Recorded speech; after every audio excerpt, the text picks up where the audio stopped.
पाटील साहेब नमस्कार. हा नमस्कार साहेब बोला. हा मी अभिलाल दादा बोलतोय, आदर्श मल्हार सेनेचे संस्थापक अध्यक्ष. हा बोला साहेब. हा म्हटलं युवा कार्य प्रशिक्षण मुख्यमंत्री योजनेअंतर्गत 11 महिने प्रशिक्षण केलं आम्ही, पण 1,75,000 तरुणांनी.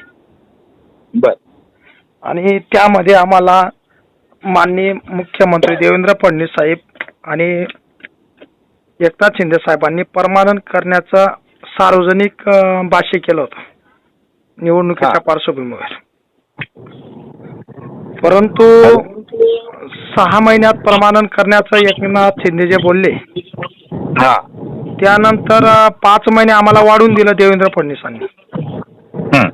एकूण आमचं 11 महिना प्रशिक्षण झालं. हा आणि 11 महिना झाल्यानंतर आम्ही आता असं म्हणतोय की जसं तुम्ही भाषा केली बुवा परमानंट करू, आमच्याकडे एक 4.5 GR असं आहे की आमचं जर काम चांगलं असलं, आम्ही इच्छुक असलो किंवा आस्थापनाने इच्छुक असले तर आम्हाला त्या तिथं घेऊ शकते. हो. परंतु आमचं काम चांगलं होतं आणि विशेषतः वर्ग शिक्षक म्हणून येतात तिसरीच्या वर्गावरती माझं स्वतःचं नाव कॅटलॉग वरती वर्ग शिक्षक म्हणून मुख्याध्यापकांसोबत लागलेलं आहे. हा त्याच्यावर मुख्याध्यापकांचा सही शिक्का पण आहे. हा म्हणजे आपल्याला हुद्दा लागला बुवा. हो. आणि त्यामुळे माझा एक दावा आहे की आपल्याला कागदोपत्री जर वसती शाळेमध्ये जे शिक्षक होते 12वी आणि पदवीधर त्या तरुणांना पोस्टाद्वारे शिक्षण देऊन कोर्टामार्फत त्यांना शिक्षक म्हणून जिल्हा परिषद शाळेत घेतलेलं आहे. सब केलेले आहेत, समाविष्ट करून घेतले त्यांना. बरोबर आहे.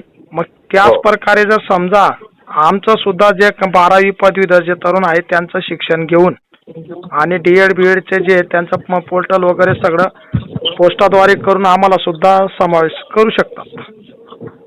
हा हा बरोबर. असं मला वाटतं. आणि त्यामध्ये आपल्याला जर म्हटलं मी 16 दिवस अन्नत्याग उपोषण केलं या रोजगार मिळावा तरुणांना म्हणून, त्याच्यासोबत मी पण 16 दिवस अन्नत्याग करून 3 दिवस परत धरणे आंदोलन केलं. मुख्यमंत्री महोदय धुळ्याला आले त्यावेळेस गोपनीय शाखाकडनं मला सांगण्यात आलं की मुख्यमंत्री साहेब तुम्हाला भेट देणार आहेत, परंतु ते काय भेटू शकले नाही देवेंद्र फडणवीस साहेब. त्यानंतर आता 7 दिवसापासून 18 ऑक्टोबर पासून तर आजपर्यंत आज 7वा दिवस हे मी काळी दीपावली धरणे आंदोलन करत आहे. बर.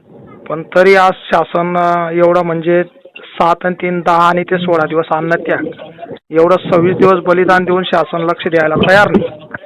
हा हा तर आपल्याकडनं जर आम्हाला सहकार्याची भावना भेटली तर